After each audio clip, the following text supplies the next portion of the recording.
ary izay manome voa ny mpamafy sy mofo hohanina dia hanome sy hahabe ny voa fafinareo ary hampitombo ny vokatry ny fahamarinanareo. Dia hanakarena amin'ny zavatra rehetra ianareo ka handroso amin'ny tsi-po izay mahatonga ny fisaorana ian'Andriamanitra. Korintiana 2:8-10. Zavaboarin'Andriamanitra noforon'Andriamanitra ny natiora izay nomeny malalaka ho antsika olombelona dia manambara ny asan'ny tanan'Andriamanitra, manambara ny fahefany ary ny fahaizany mahatalanjona sy mahagaga. Raha mijery ireo siansa sy teknôlôjia izay mivoatra ankehitriny isika dia talanjona sy tolagaga mihitsy, kanefa ampahany kely amin'ny fahaizan'Andriamanitra ireny nomena antsika ireny. Isika olombelona zany dia tsy nisy zava-baovao noforontsika fa avy amin'Andriamanitra avokoa no nangalana ny singa rehetra izay hoentina manao an'ireny teknôlôjia moderna iainantsika ankehitriny ireny. Fa ny tena marina dia izao: Andriamanitra ny tompon'ny zavatra rehetra, fanomezana feno fitiavana avy amin'Andriamanitra ny tany ho antsika. Avy eo amin'io tany io no mivoaka avokoa ireo arena rehetra ahafahantsika mamorona izay manamboatra teknôlôjia vaovao. Inona moa zany nataontsika? Nataontsika zany dia tsy inona fa ny découverte fotsiny, ny ainga avy amin'izay namboarin'Andriamanitra no nampiasaintsika ny saina nomen'Andriamanitra antsika na ahafahantsika nanao zavatra vaovao koa, satria mandray tsy tapaka fitahina avy amin'Andriamanitra isika dia tokony hanome ihany koa an'Andriamanitra isika.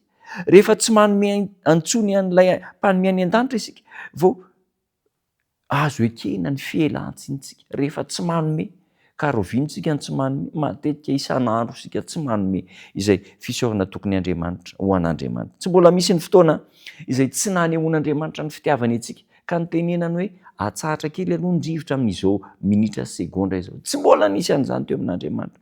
Omeny antsika ny ranonorana amin'ny fotoanany, na dia somary misy fahatarana sy misy fahabangana aza noho ny asa ataontsika olombelona ihany, fanapahana ny ala, famotehana ny zava-maniry izay omen'Andriamanitra. Dia omen'Andriamanitra antsika foana ny ranonorana, mampavokatra ny vokatra. Ary izao ny voalaza ny tenin'Andriamanitra ao amin'ny Genesis 4:2-20. Genesis 4:2-20. Raha mbola efa nilaza izy fa raha mbola maharitra koa ny taom-pamafazana sy ny taom-pijinjana ary ny hatsika sy ny hafanana ary ny fahavaratra sy ny ririnina ary ny andro sy ny alina, raha mbola maharitra koa ireny, mbola maharitra hatramin'izao. Inona moa zany? Tian'Andriamanitra loatra isika. Somary mangirifiry kely isika rehefa tonga ny ririnina, mangirifiry mijaly any mangatsika any andro, kanefa nomen'Andriamanitra antsika izany mba hahafahantsika mampiasa vatana, ahatsapahantsika fa ilaina miasa koa ny vatantsika, ary fisian'ny ririnina sy ny fahavaratra amin'ny fandimidimy dia tombontsoa avy amin'Andriamanitra izany. Eritrereto anie zany hoe misy orana mandavataona, tsy mijanona mihitsy ny orana mandavataona. Anahoana ny zavatra hitranga eto amin'ity planeta tany misy antsika ity, izay ray apahatelo n'izao tontolo izao ny planeta tany, ny roa apahatelo dia rano avokoa.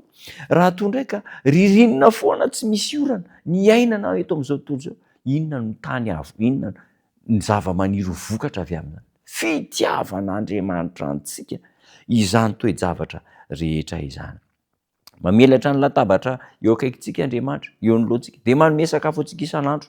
Ekena fa efa mihena zao ny sakafo, kely dia kely ny olona misitraka sakafo ara-dalàna, fa men'Andriamanitra izany. Manome antsika ny torimaso izy isan-kerinandro, dia omena antsika ny sabata, andro fitsara izay tokony hararotsika hitsarana amin'ny asa izay nandreraka sy namizana antsika. Raha tiantsika azo antoka ny momba antsika, raha tiantsika ny mametraka ny fiainantsika eo am-pelantanan'Andriamanitra.